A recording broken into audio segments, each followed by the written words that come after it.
Will these be the best, most vibrant plants ever this year? No. But was it simple and very easy to do?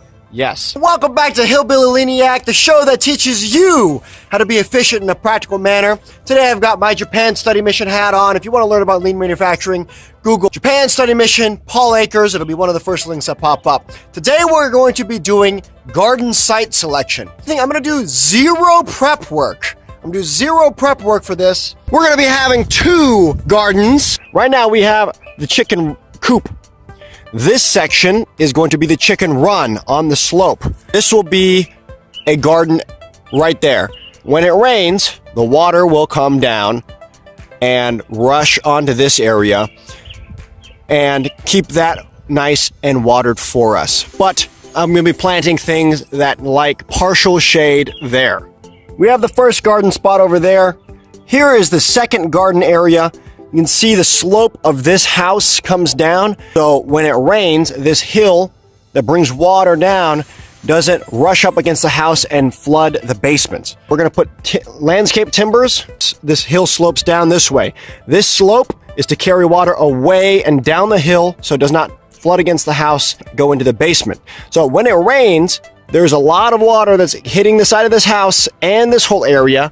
It will hit and kind of self-water itself. That is east, this is west, so the sun's gonna come up, and pretty much about 8:30 in the morning. Should have sun for about 8 hours throughout the day. We're gonna be planting our full sun plants in here. So right now I have tomatoes and peppers, and we will start planting those next. Here it is. I have laid down landscaping timbers, and the only reason for this is so it doesn't get accidentally mowed. This guy right here, just a landscaping timber, set it on the ground. I'm not going to do a single thing else. These are just other landscaping timbers set in place. Nothing fancy. Just set right there. And I'm going to dig some holes, put these in. I'm going to do zero prep work outside of this. We ended up having a defect there, showing me actually doing the planting, but it was quite boring. Here's what happened to get you up to speed. I dug holes. I put the plants I bought from a nursery into the holes.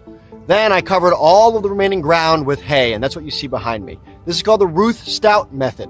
Remember that slope. As rain hits the house, it's going to flow through the garden. As it flows through the garden, it's going to moisten the hay.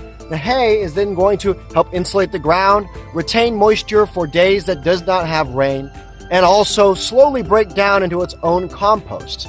Will these be the best, most vibrant plants ever this year? No. But was it simple and very easy to do?